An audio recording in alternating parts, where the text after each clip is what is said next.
If you're a Christian woman struggling with modesty, same, girl. And because this is something the Holy Spirit has convicted me over recently, I wanted to do a deep dive into modesty. What is the point? What does God say about it? Is there scientific data that might suggest that it's beneficial for us?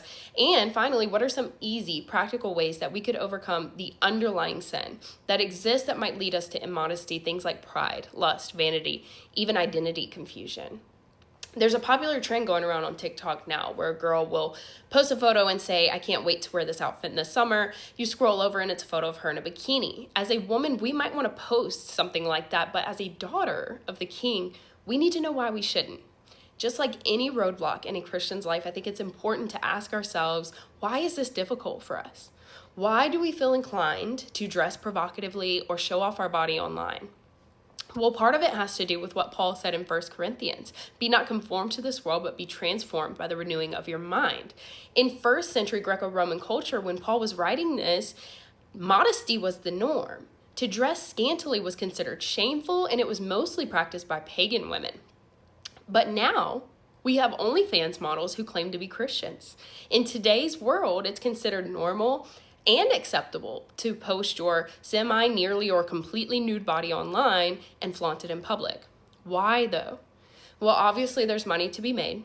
We all know that sex sells, but of course, we also know what God says about this. If you are compromising your moral values to make a dollar, you've put money in the place of God in your heart.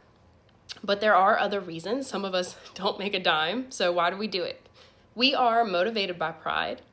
I see this a lot in the fitness community, especially along people like me who have lost a lot of weight and gotten into shape. Just like an architect with a building or an artist with a painting, it's easy for us to think, I worked really hard on this thing. I think people should see it and appreciate it. Pride overrides our judgment. And so does our lust. So many women like to say, well, I should be able to dress how I want and a man should be able to control his lust. But no, it's your lust that makes you want to dress that way, at least in some way, that makes you want to garner that attention.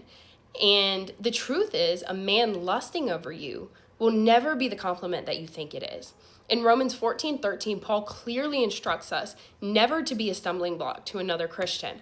This isn't about whether a man controls his lust. It is about whether you tempt him to them or you don't. This isn't just Bible babble. There is scientific data to back this up. A study was done in 2016 on men's perception of a woman's sexual interest in them based on a few controlled factors, including the way that she dressed. One key finding was that men typically perceived a woman dressed provocatively as more sexually interested, even when their nonverbal cues didn't change.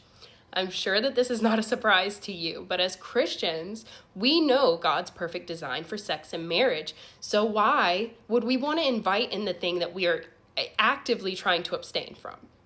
We want men to see us for our strength, dignity, kindness, and wisdom, because charm is deceitful and beauty is vain, Proverbs 31.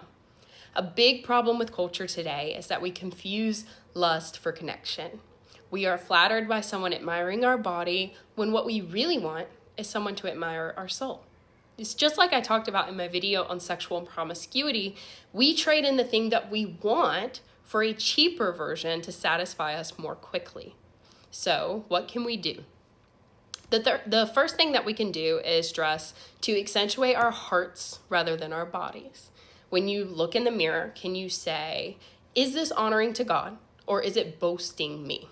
Seek to draw attention to our Creator rather than to ourselves. We shouldn't want people to be so distracted by our clothes and our accessories that our words and our actions are an afterthought.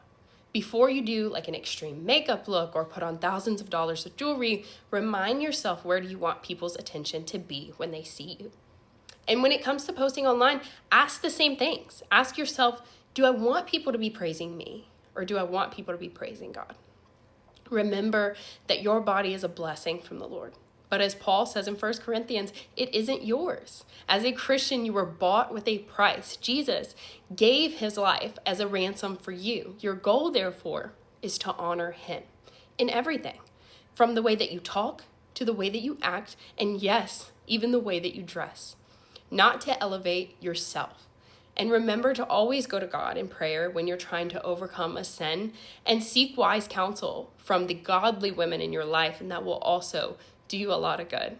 I hope that this blesses somebody today. God bless you.